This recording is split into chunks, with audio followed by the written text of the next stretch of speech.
Have fun in the Philippines! Hello, mabuhay! Ayan, nandiyan tayo sa may Pangan Travel and Tours. Siyempre, pag nagpunta ka dyan, alam na ninyo magpapabook, no? So, malalaman niyo sa takdang panahon kung saan kayo pupunta. Ayan. So, yan po yung mga staff ng, Pangan Travel and Tours. Kung gusto niyo po magpabook, go po lang kayo dyan at pumunta kayo sa may San Simon yan. So, malapit lang po siya makita yun sa may San Simon yan. Pangan Travels and Tours. Ayan, so, nagpapasalamat po kami sa kanila kasi talagang, nasikaso po nila yung napupunta namin dyan.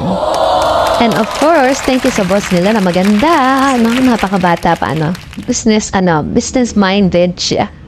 So, saludo po ako sa kanila, na sobrang bait. So, at siyempre, pagka nagpunta po kami sa isang lugar, di pwedeng mawala yung kainan. So, tayo kumain sa may Pipangan na Kapampangan. Yan. Sa may San Fernando po yan, sulit po talaga masasabi ko. Yung food, service, ambience, maganda talaga siya. At saka sulit din yung price niya. Ang alam ko is more, 300 plus, parang ganun sa.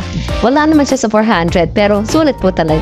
Thank you sa staff nila, Kung papasin yung mga staff nila, kaso, makikita nyo sa ibang mga restaurants, mga bata pa, mga gano'n, yung mga, di ko sinasabing mga matatanda na, yung po bang yung casual na mga restaurant, makikita mo mga, bata-bata pa yung mga waiter, chow waitress, dito po, hindi.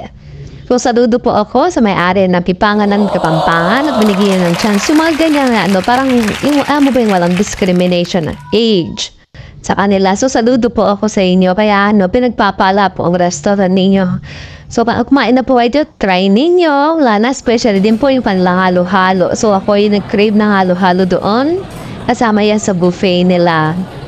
So, nag-enjoy naman po ako sa pagkain. At tapos, nag-enjoy din po ako sa mga service nila. Talagang asking, okay, thank you.